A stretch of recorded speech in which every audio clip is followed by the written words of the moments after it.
Today's guest is Cassie Lalieu. Cassie is the founder of SheBelieve, a movement designed to empower women to realise the infinite possibility that comes with every breath, to live big by savouring the small moments, and to live a life where nothing is left on the table.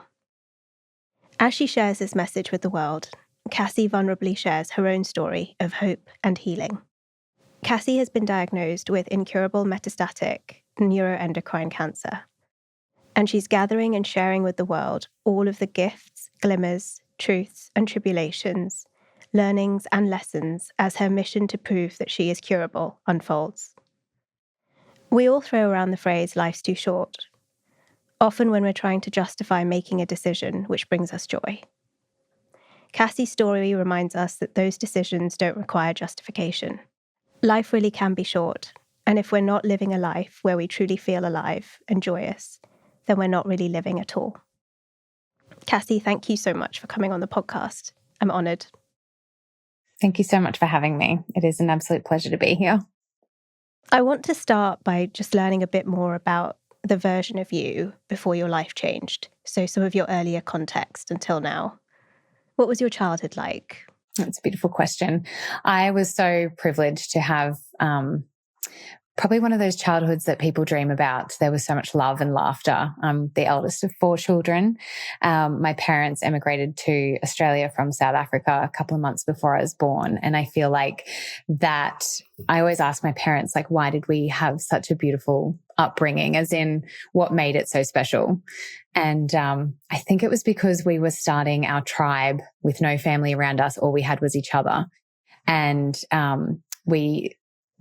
I just remember so much play, adventure, lots of travel around Australia, lots of rainy days where we lived on this property and there was like a bridge that often got rained out. And so we would spend a week in the house rained in, and we'd be building beautiful cubby houses under the stairs. And I just remember a lot of laughter and love, and very blessed to have lived that childhood. We traveled a lot back to South Africa.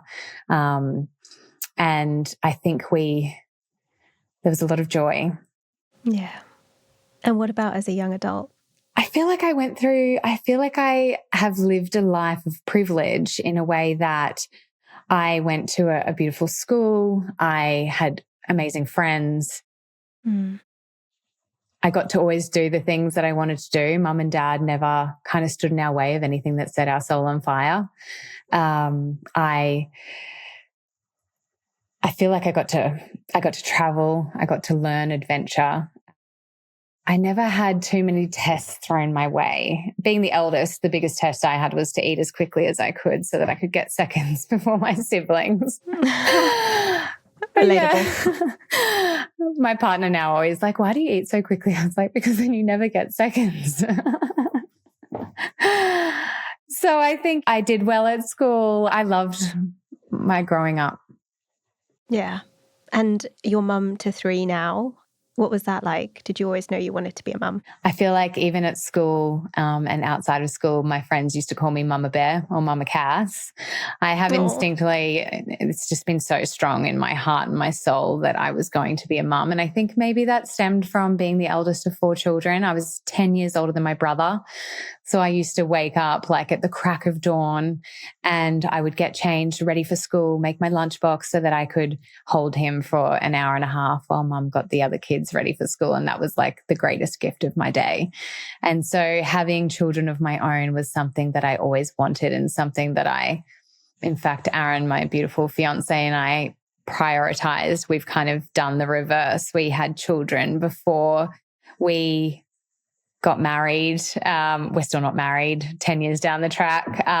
But children was always a priority for us. And so we kind of pretty quickly, we got the dog first, and within 6 months we were pregnant. And yeah, my children have been the biggest blessing of my life, without a doubt. It's my greatest joy and one of my biggest challenges and greatest joy. And we always kind of laugh because I think the universe willed for us to have Charlie, our third. it was very intentional to have Harry in India. And I always deeply, deeply wanted a third. And it was kind of on the table. We were having conversations about it, but he chose us. And at a time that I'm just so forever grateful, because after everything that's unfolded in the last year and a half, I now don't have the opportunity to have any more children. So he knew that he was in a hurry to get here. And I'm so grateful for that. Yeah. I'm going to read something from the SheBelieve website, because I think the entire website is phenomenal. So anyone listening, you need to go to Cassie's website, shebelieve.com.au. But I'm going to read something out, and it says, "You're calling out to people who feel like they're on autopilot, simply moving through the motions. Too busy being everything for everyone to think about or pay attention to the things that really make them feel alive. Ending every day with a deep knowing that they're settling in parts of their life." That, I'm sure that resonates with so many people. It really resonates with me. And it sounds like it's coming from someone that knows that feeling. Is that how you felt before? 100%. I think prior to my diagnosis, I was doing everything and being everything for everyone. Life is busy. We all have a lot on. We live in a world where it's information overload, and we are constantly running from place to place, and we are doing. And, I even was reflecting this morning, and I feel like I'm back in a busy season right now. Life is full of these seasons. I don't think we're ever not busy, or we are always of service to everyone around us. But I think what I'm realizing is that I was on autopilot before. I had my blinkers on, and now I am more aware that I'm in that busy season of my life. And so it resonates with me because I'm a mom. I had 3 young children under 3.5 years old. I was working in a business with my mum, running a household, maintaining friendships, thinking I was healthy, but actually realizing I absolutely wasn't in any way of how I now define wellness. So yeah, I feel like we all have busy seasons, and I'm not transformed from that now. I'm not free of that. I still very much am going in and out of these vortexes, but I think I've become a little bit more aware of that now. But absolutely, yeah. It's almost like we live like we're never going to die. Yeah. Because it's like this endless thing, and we just take it for granted. And I think the minute that you're confronted with your mortality, it can feel like suddenly everything is more pixelated. And I call it living in the raw. Like your senses are heightened. You start crying when you hear a piece of music, or anything can move you. Whereas before you're like, you didn't bat an eyelid, but now you want to shake people and be like... And I love that you say that. Like, how can you not feel that way? I love that you say that, because I often say, prior to my diagnosis, I don't really remember my days. Like, I remember they just blended. Like, the year was like, oh, we had Charlie turned 2, and I don't remember moments. I remember like calendar events or something like that. I don't remember the days. And now I feel like the presence that I have, I'm remembering. I'm like, I could tell you what I did last week. I think I love that word. It's more pixelated. It's more raw. Before it's just, you've got your blinkers on, and you're just doing, you're not being. And there's such a difference between those two things. 100%. You feel everything, every single bit. Like, you feel, it's feeling alive, I think. Exactly what you say on the website, feeling alive. If you're okay to do so, can you tell me a little bit about the moment you were diagnosed? Yeah, gosh. It's so wild, because even it was a year and a half ago, but when you stop and reflect and tap into it, you can almost feel it's like a visceral reaction within you. You can feel like you're transported back to that moment. And it was an interesting one for me, because it was there was kind of two parts to the diagnosis. And so it was a real roller coaster ride for me. I had this really big pain event that was kind of totally out of the blue. I was rushed to the emergency here on the Sunshine Coast in Queensland and had a bunch of scans done. And I'll never forget, I literally just thought it was going to be something random, nothing serious. And I'm lying in the bed with my mum next to me. Aaron had the kids. And this nurse came in and she was like, close the curtain behind us. And I'm sitting there and she's just like, I think we just need to address the elephant, the pink elephant in the room. And I was like, oh, okay. Like closed my laptop. I was literally working, like thinking I'm going to be out of here. I've got to be out of here in an hour to go get the kids and help. And she's like, yeah, we think you've got ovarian cancer. And it's good that you're here because we need to address it and you're in the right place. And as a new cancer diagnosis, we will move you quickly through the system to get to where you need to go. And then she's like, I'll leave you for 5 minutes. It's a lot to take in. So I'll leave you and your mum for 5 minutes. And I just remember looking at mum and being like, what? Did she just say ovarian cancer?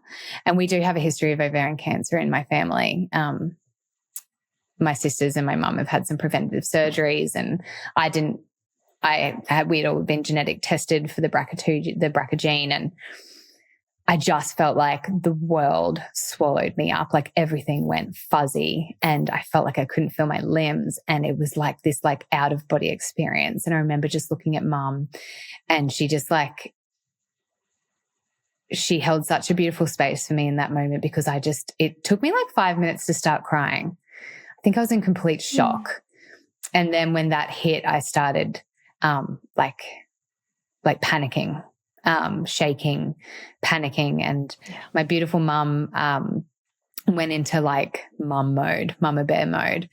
And the first thing she did was call a family friend who's a gynecologist, oncologist, and he picked up the phone and he immediately went straight on to look at the scans.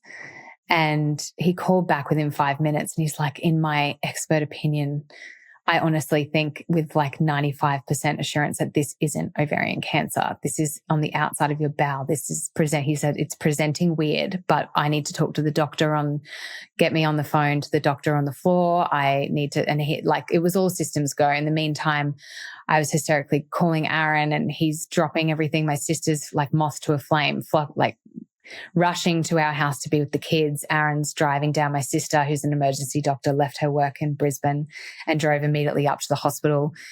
And I'll never forget, they were wheeling me out to like the short stay from the emergency. And this beautiful doctor, I was crying. And she said, I don't know what's going on, but I do know that you're held and you're in the right place.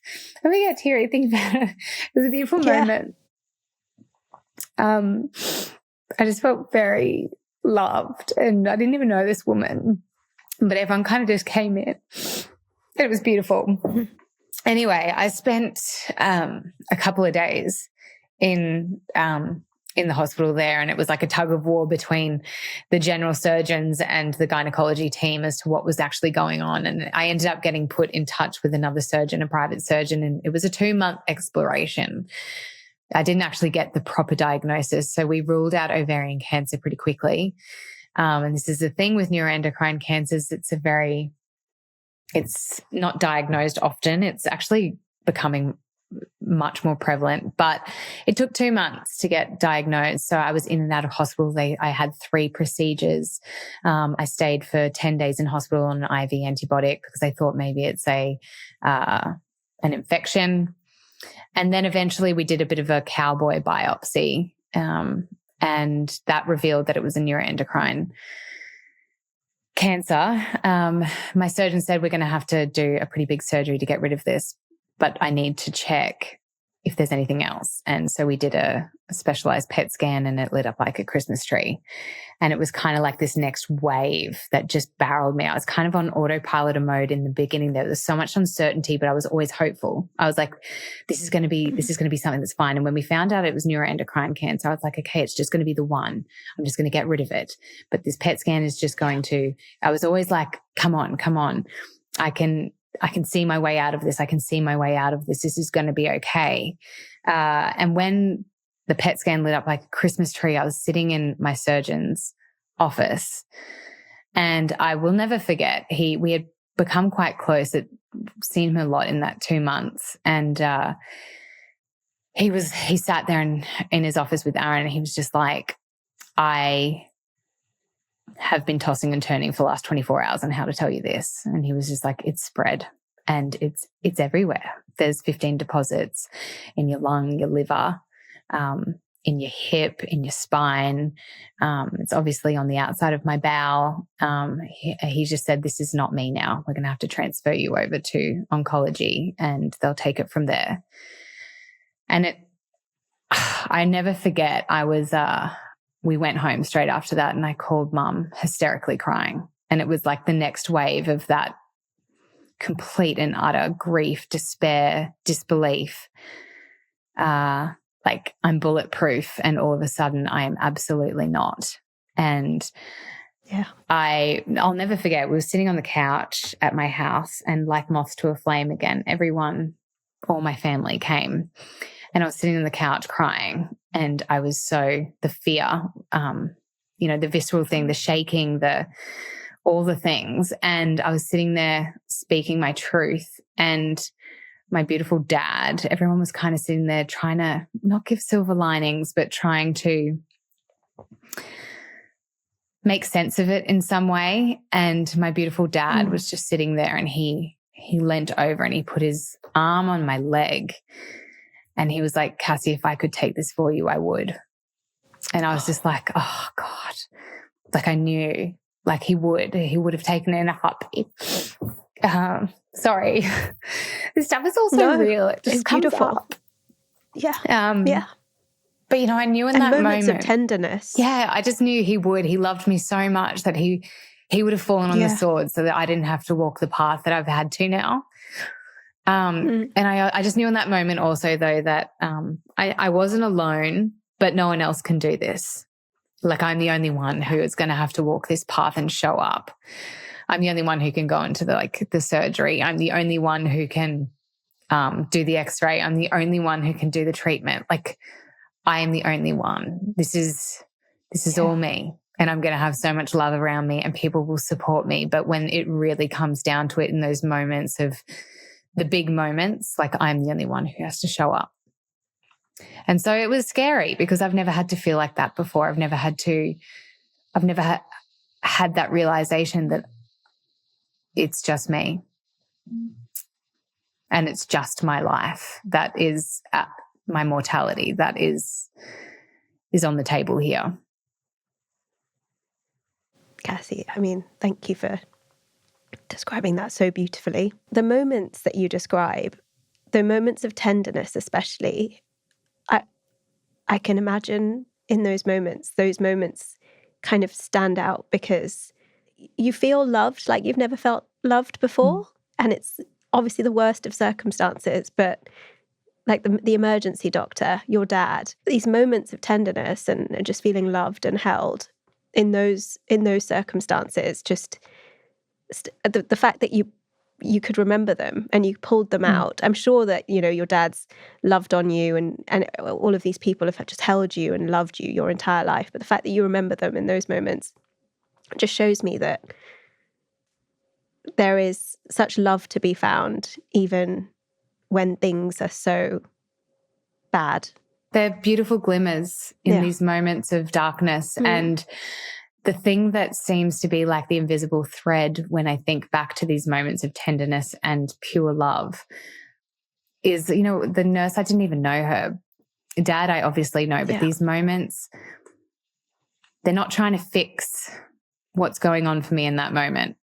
They're not trying to make me feel better by trying to give me solutions or give me a silver lining. They're just like, I'm here for you.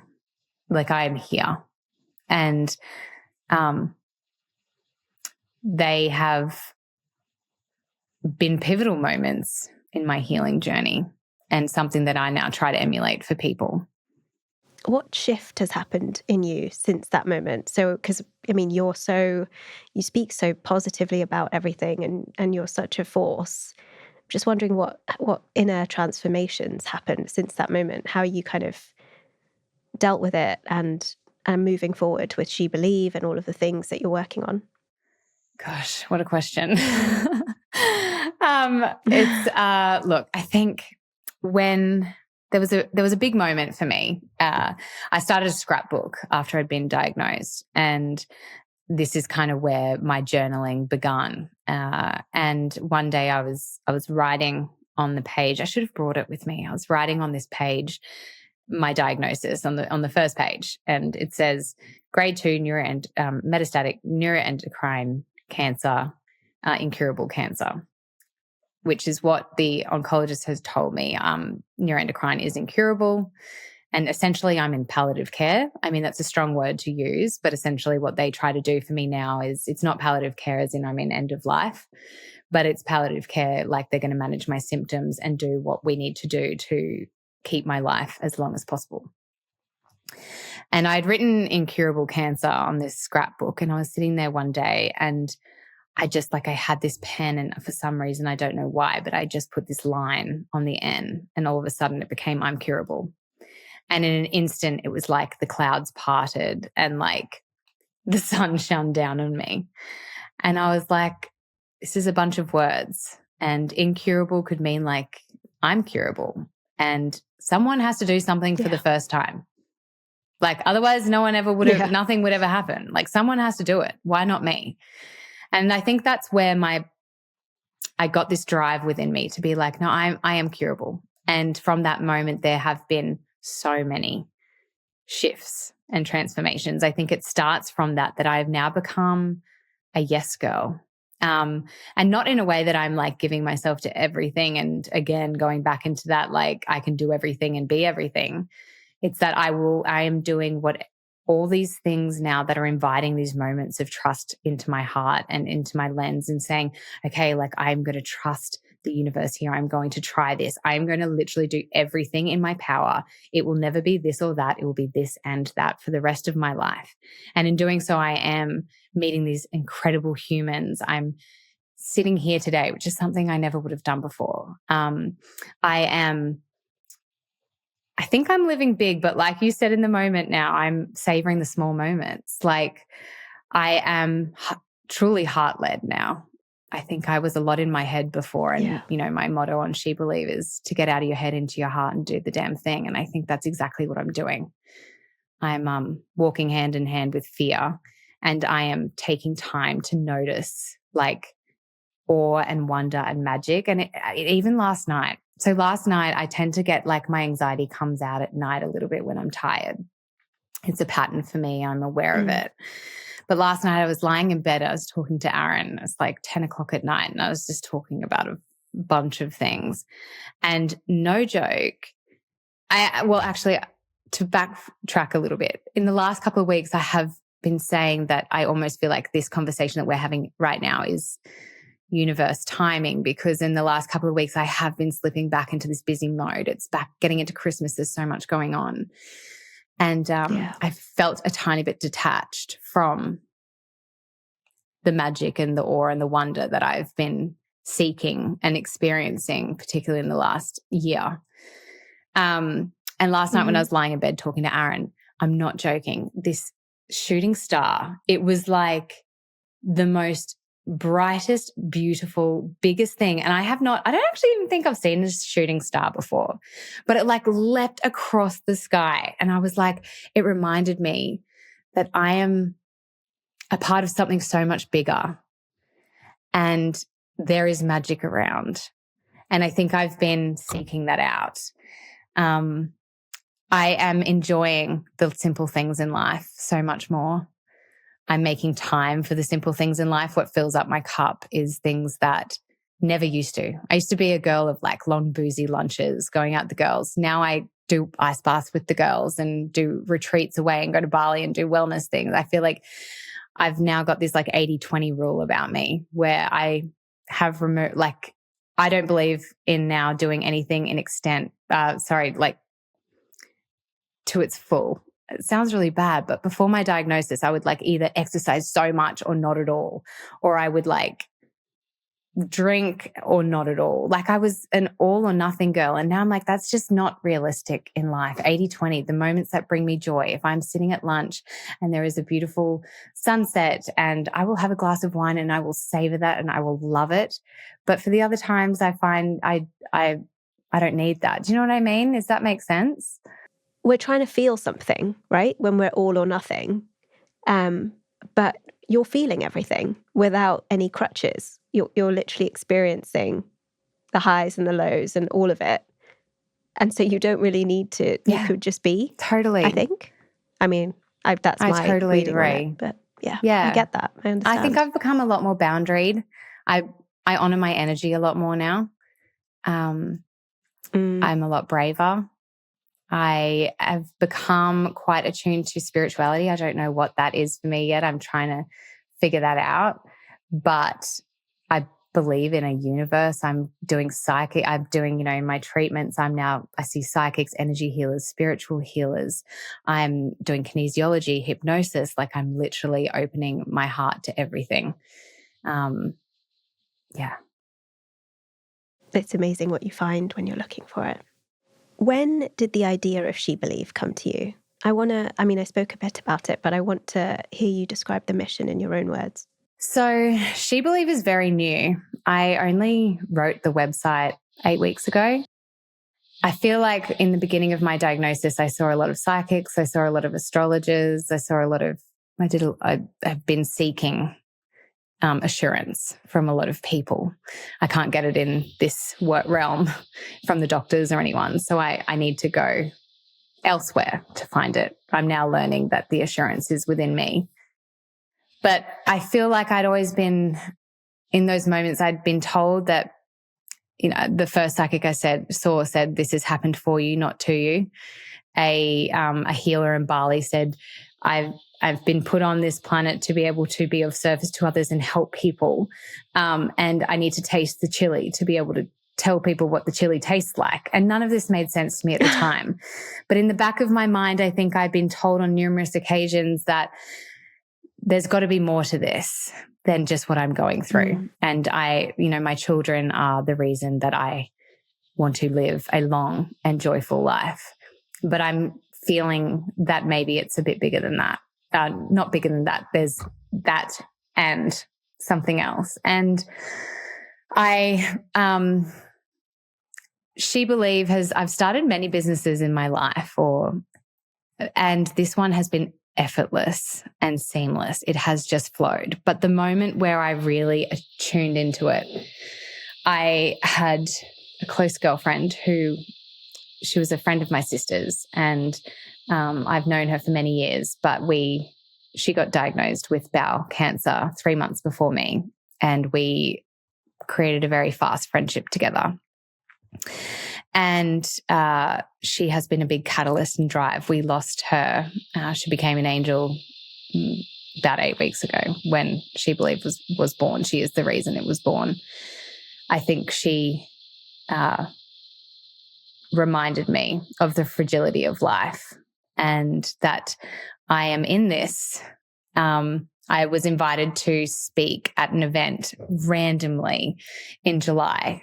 My mum, she was trained by Brene Brown. She flew over to Texas and became one of her Dare to Lead facilitators. And this beautiful girl called Grace called me in Brisbane and said, I would love to do a workshop. She's got a business called Holding Space with Grace, and she would love to do a workshop with her community of women around courage. And do you think your mum would speak? And I said, absolutely. And she said, how have you been and how are you going? And I told her some of my story. And she said, Cass, I feel like you need to share this. Like, would you do this with your mum? Would you come and share some of your story? And I was like, okay, yes, I'm a yes girl now. I'll do it. I've never spoken in front of anyone. I have never done anything like this, but I'll do it. And the day was truly magical. Like it was like the stars aligned and the transformations that happened, the tears, it was so healing for me. It was so healing for so many women in that room. And I realized then that people have so much going on for them. Like I have cancer and there is so much fear and so much emotion fueled around that. But so many people have so much going on for them. Cancer is just one of the things. And I was like, I've got to do more of this. I don't know how. I wasn't ready in July. I didn't know what that looked like. But back to my beautiful girlfriend, Laura, when she passed, I knew that SheBelieve was going to be birthed. In the days leading up, I said, I have to do this for her. And I signed up to a course, and it was helping me to find my vision and my why. And I was very surface level. I was hanging up the top. I was kind of like, okay, I'm doing SheBelieve because like I want to help people move through fear. I want to help people to live a life of like joy and I was like, this is surface level. Like I need to get deeper here. I did this course. I'm sitting there and it's this lady takes you through 15 minutes of content and then you go through a guided meditation. And I dropped into this meditation. And what really came out for me was I'm sitting there on my bed and I'm writing down, because when people take their final breath, I want them to feel complete peace in their heart, knowing that they have left nothing on the table. And as I literally wrote that, I got a message from Laura's beautiful husband saying our girl's now at peace. And I just went, this is it. I can't sit on this anymore. Like, this is for her because she didn't have the time to do it, but this is for me and this is for as many people as I can help. And it's really interesting. I mean, I keep on talking about the universe, but these serendipitous moments just keep happening. And I'm like, this is why I have to follow this and I have to follow through. I did an astrology and a human read. Have you done your human design? I haven't. Okay, well, we're going to get you onto this. It's incredible. It brings in astrology and all these like ancient methodologies for this profiling. It's incredible. Anyway, I did my profile and shortly after and had an astrology reading, and I'm a manifestor, which there's only 9% of us in the world. But as part of my profile, my driver is peace. And I just linked it. I was like, I want people to feel peace because peace is where I feel happy. And so I am now trying to find peace in my heart. I'm trying to find peace with my diagnosis. I'm trying to find peace with doing things that really set my soul on fire and to help others. Not everyone is driven by peace, but I feel like if women in particular at the moment, it's going to be SheBelieve right now, because I feel like there is something I can really relate to women right now in this moment that I am and in the season of my life, but I envisage it to have a dash. So it will be she/he. And I would love to start doing couples retreats. And my beautiful partner, Aaron, who has been by my side every step of the way in the last 10 years, but especially in the last 18 months, I've seen what he's had to move through as well as a support, and he is incredible. And I want to honor that as well and bring him on the journey with this as well to help as many people as I can. You talk so powerfully about how your Dare to Live workshops are designed to help people find the courage to look fear in the eye and to hold hands with it, and to use it as a catalyst for their growth. When you look at people now and you see us kind of on the other side, now you've got this incredible perspective, are people living scared? Are they playing small? Are we just ignoring our fears? Yeah, I think it's really interesting because I think we are living in a world where fear is projected onto us a bit more. And I think that fear is a fundamental part of the human experience. It's not something we are ever without. I don't think people are living small and scared, but I do think that fear has a stronghold on us. Not everyone, but I do think that fear is often, when I'm speaking to people, the reason why they don't repair a friendship with a friend or go for that job interview or go do that blood test because they're scared of what it might say, or start that new business. It ties back into these, I think we're wired for threat. Our brain is wired for it. Yeah. And we are constantly scanning for threat, and our brain will jump on that. We have to work harder to be fearless. But even in that, I don't like the word fearless. I think of it as fearless implies that we are without fear. Like I said, we will never be without fear. No one on this planet can be without fear. But what I'm trying to do is help people fear less. So to lessen that stronghold and to lessen the grip that fear has on them. And I don't think I talk about living big, but to me, living big and brave is honoring what makes us feel alive. It's those small moments. It's honoring our energy. It's doing what sets our soul on fire. And to me, it all comes back to love. So I'm not saying that I don't think that I think that we have a lens of fear around us. Our brains are like wired and they're looking for that, and we want to go there. And it's often easy I love Brené Brown's quote, you can either have courage or comfort, but you can't have both. It's easier often to stay in our comforts, but I'm realizing that when we lessen the stronghold that fear has on us, that's when we see the magic really begins. You said earlier that someone told you needed to taste the chili to tell people how it tastes. I think that's what your workshops are designed to kind of teach people what the chili tastes like. How do you do that from a lived experience? Like, obviously people need to go to your workshops to get the full experience, but I wonder if you could give us a teaser on how you harness that feeling to make people understand and to, I guess, help them awaken is how I'd describe it. I love the word workshop because that implies that I'm an expert and I'm not. I'm just Cassie, and I am in the eye of the storm. There's something to be said about speaking my truth from my heart when I'm in it. I'm not talking from a place of I'm healed and this is what I did and like join me and like you can do this too. It's like I'm in this with you. We are all in the thick of life. So many people have things that are going on. I think what lands for people in this and what I'm trying to achieve here is that this is all about heart. I cry in them. People cry, we hug. It's like we don't have it figured out. And we're not claiming to have it figured out, but let's like talk about what's really going on for us and share. And I think by me sharing vulnerably and by me being open about the fears I still harbor and the grief and also the beautiful flip side of that, what I'm starting to see and witness and experience, I say I'm experiencing the beauty and messiness of life. And like, I'm living it on the front line and I'm reporting back. It's like, let me do this.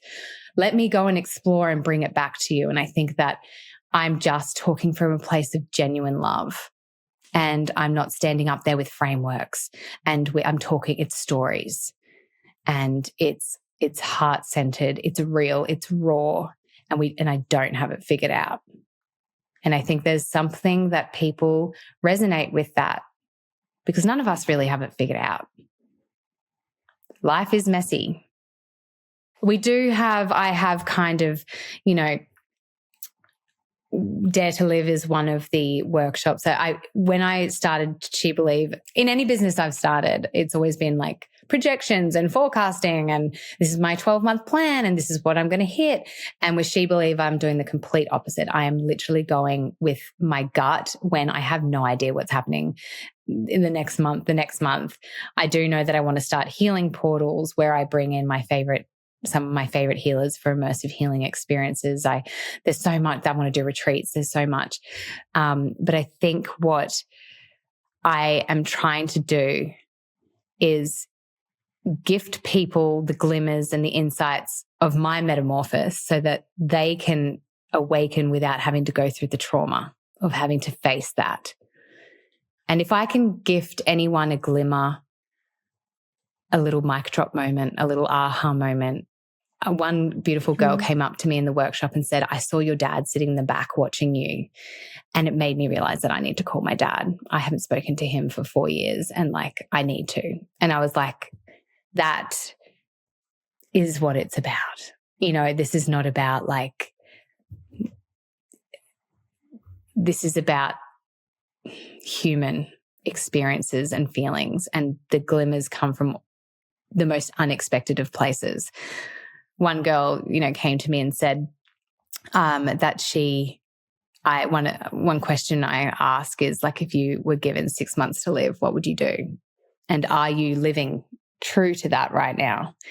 And she was like, I would just travel with my family, and I'm working 6 days a week. I'm not doing anything with my family. I want to be with my family more, so I need to be with my family more. And I think we work through understanding fear in Dare to Live More.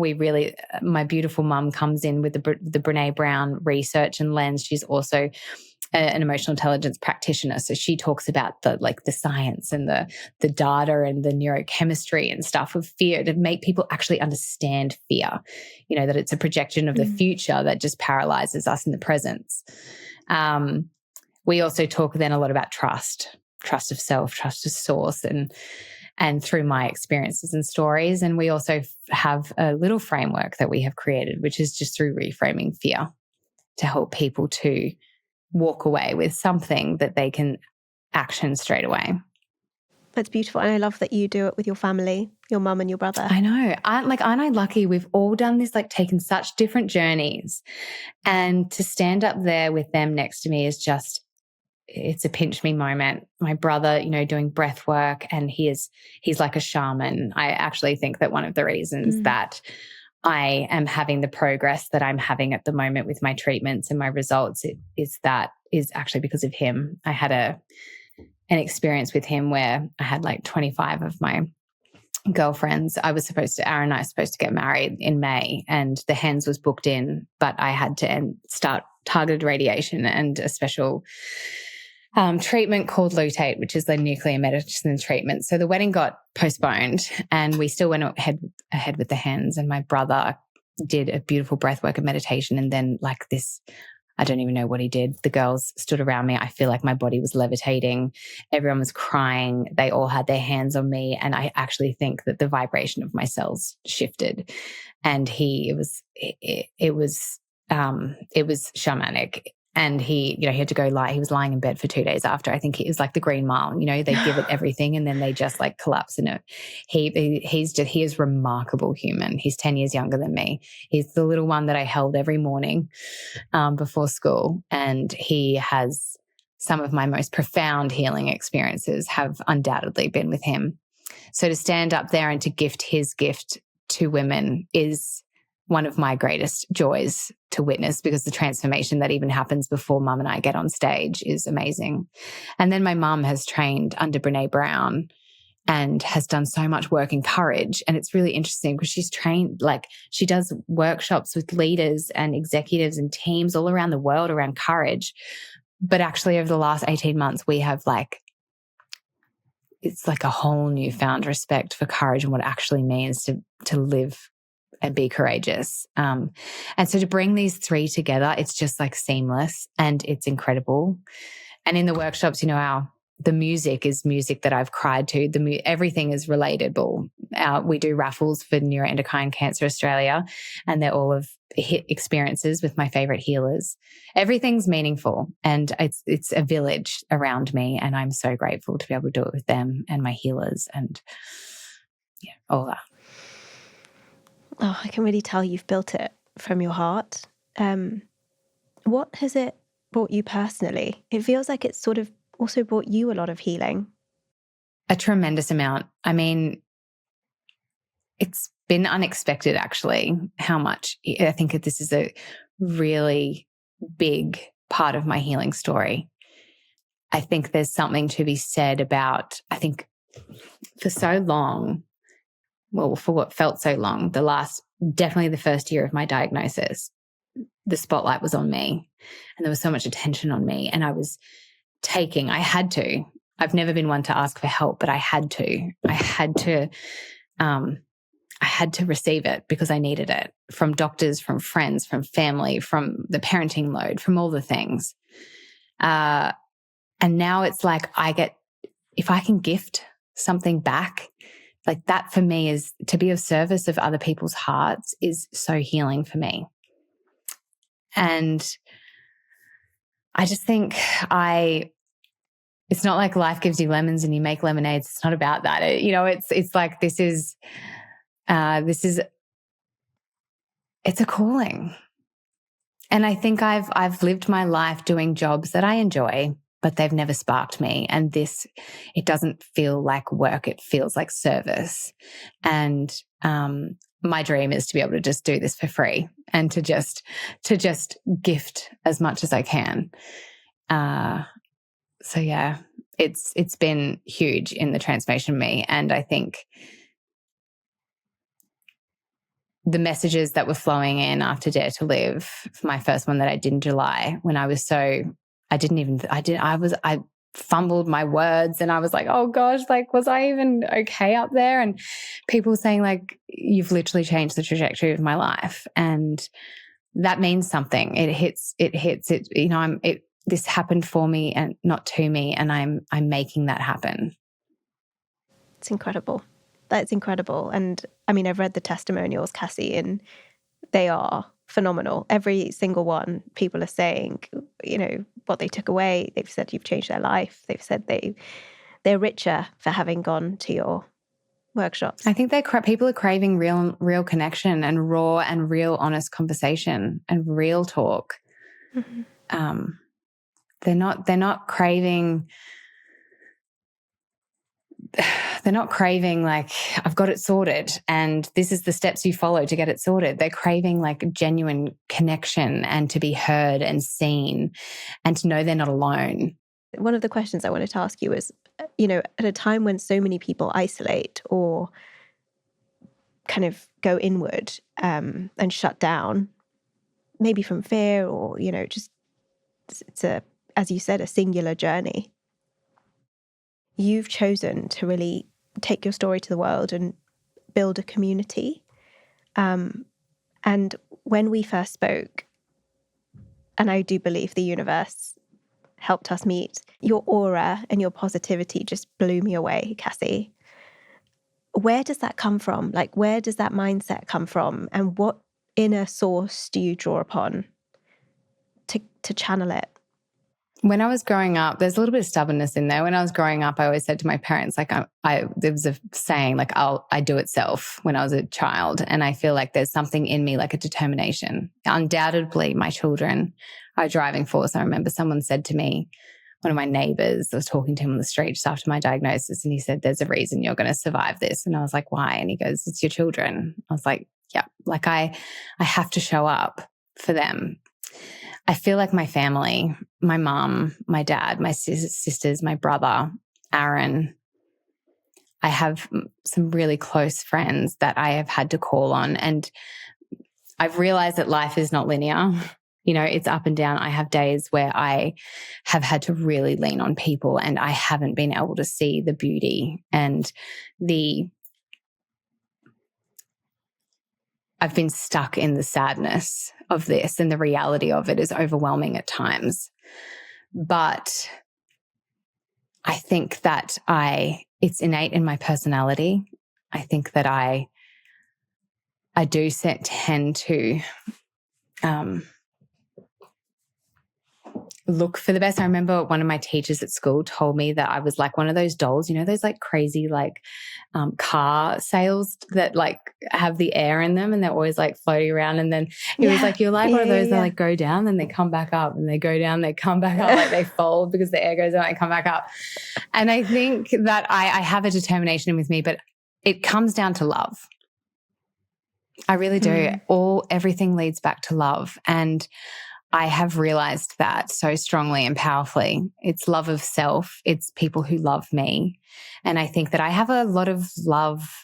Love is the reason that I am going to show up in service of myself and others. And I think we have a choice in life. We have to feel, someone said to me, and I don't know if I'm allowed to swear on this, but you have to feel the feels, then take the fucking wheel. And I think that I really resonate with that because you have to feel the feels to be able to process it. Emotion has mot in it. It's with a Latin word to move. We have to process and move emotions. We have to feel the feels. And I have felt so many feels. We have to sit with it. We have to process it. But I think I have this knowing in me that this is not my time yet. I have much work to be done. And I have a lot of laughter to do, and I have a lot of love to give. And I'm going to go for it. 100%. And when, you said that sometimes at night when you feel anxious or when the fears creep in, how do you, I guess for anyone else that might be experiencing similar fears or any kind of fear really, how do you walk through that and reconnect with the light? Yeah, it's a beautiful question. And I've learned this from my brother. It's breath. It's the power of our breath. I think that fear has this stronghold and it grips us and it consumes us quickly. I'll tell you a story if I can. About 4 months into my diagnosis, I got a call from a radiologist and he said, we've just got your urgent request to get a PET scan tomorrow. And I called my oncologist. I was like, what? An urgent PET scan? What do you mean? Another urgent PET scan? And he goes, oh, yeah, no, the MDT, which is a group of doctors that meet and talk about your case, they got together and we need to just eliminate that you might not have the next grade of neuroendocrine. And I won't get into the technicalities of it, but this is not something you want to have. This is talking months to live type of thing. And so, of course, it was a Friday. I had to go get the PET scan. I had the entire weekend of waiting for results. And it was the worst 48 hours of my life. I was completely consumed by fear, like all encompassing. I didn't eat. I couldn't sleep. The anxiety, like I was just like, here I am for the last 6 months, I've got this, I can do this. And all of a sudden the rug is again being pulled out from under my feet. And I'm now like, what if this all gets hijacked from me? Like, and my brain was going there. I was talking to Aaron about wanting to get my brother-in-law to come and maybe we need to start taking videos so that my children have videos every year for the next 30 years. My brain was going there. Fear was taking me there. And I'll never forget, it was like 10 o'clock at night on the Saturday and I called my mum like on the bridge of a panic attack. And I always call her like we speak a million times a day, but I went to her and she just said, Cassie, right now, in this moment, you are safe. In this very moment, right now, you are safe. You are in your bed. You have Aaron next to you. Your children are there. I am here on the other end of the line. Right now, in this moment, you are safe. We cannot, whatever comes will come. We will face that when the time comes. But right now, in this moment, you're safe. And use your breath. And hold your crystal. I always hold my crystal in these big moments. I am a crystal girl now, and this one has been to many things with me. Hold it, let the energy go into the crystal and breathe. My brother has given me beautiful breathwork techniques. The simplest one, which I go to often, is box breathing. Literally breathe in for 4, hold for 4, breathe out for 4, hold for 4, breathe in for 4, and just keep doing that and just bring your body back into your heart and just out of your mind into your heart. I think that we are paralyzed at times by fear, and breath is our superpower. On your website, you say, and so the $1 million question is, would I change the cards I've been dealt? My answer might surprise you. What's the answer, Cassie? No. I wouldn't change it. I feel like of course, I would love assurance that I get to see my children grow old. And yes, I wouldn't wish this upon my worst enemy. But amidst all of that, there have been so many countless blessings that have come out of this.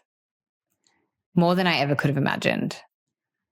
And I think that I am now living a life that if I were to take my final breath, like I think I have peace in my heart. And I still have a lot of work to do, but I feel like I'm on the right path. And I think I've realized, you know, I have been faced with my mortality at a young age with 3 young kids. On paper, that sounds horrific. But actually, like, I'm no different to you or to anyone else because none of us are guaranteed tomorrow. So I think at the beginning of my diagnosis, I had a bit of jealousy or like, why me? I want to be like you. I don't want to have this. I feel like there was a loss of innocence. Like we live our life thinking we're bulletproof and that we're just, like you said at the beginning, we're just going to live forever. I mean, it's like death is just, it's not part of our realm. And then all of a sudden it becomes part of your realm and you realize the fragility of life and how precious it is. And I'm actually so grateful that this has happened to me at 36 because I get to raise my children through this lens. You know, I get to like love Aaron through this lens. I get to live my life, however long that's going to be now, through this lens. And none of us, it's the same as everyone. No one has any guarantee of how long their life is. So we should all be living through this lens. Because imagine, like, I would hate if I woke up at 80 and got this diagnosis. I would have lived my entire life with blinkers on. And I felt like that would be a waste. And so I now get the opportunity to live a life that like lights my soul up on fire and that to love, like I say, to dream bigger, to love harder and live braver, to savor the small moments, to look for the awe and the magic and the wonder, to do experiences that I never would have done before. I was 100% living in my comfort zone. And now I feel like I have wholeheartedly stepped out of that and I retreat back every now and then. But I would not change this for the world. Yeah. Yeah. I mean, I'm blown away by you. I guess finally, Cassie, if someone is listening to this and scared, maybe going through something similar, maybe waiting for a diagnosis, maybe, you know, their life has changed and they're not sure how to navigate it, what would you tell them? I would tell them that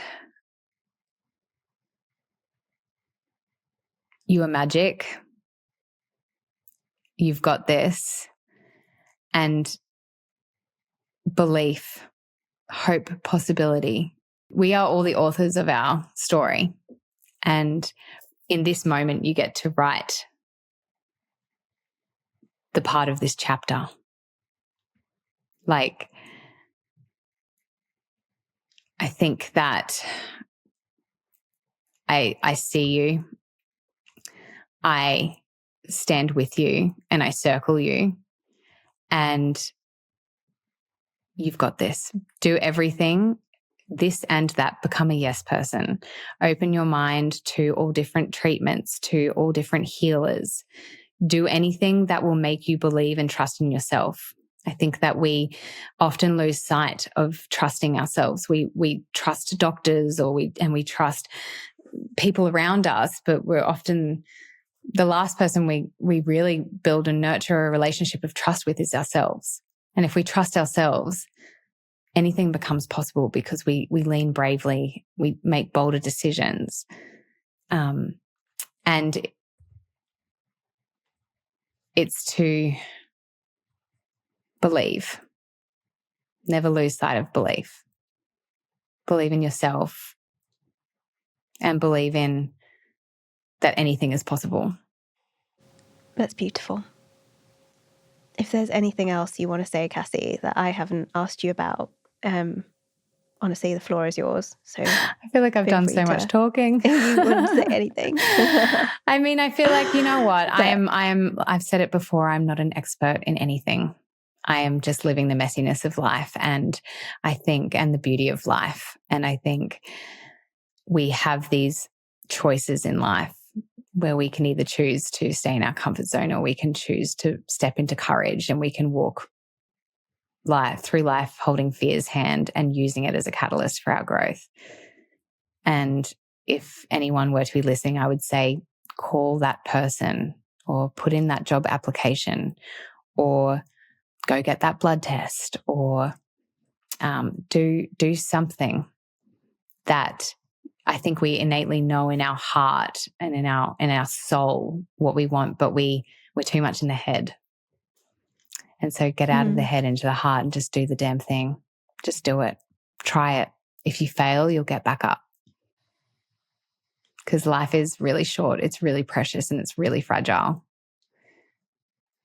In one foul swoop, it can be taken away.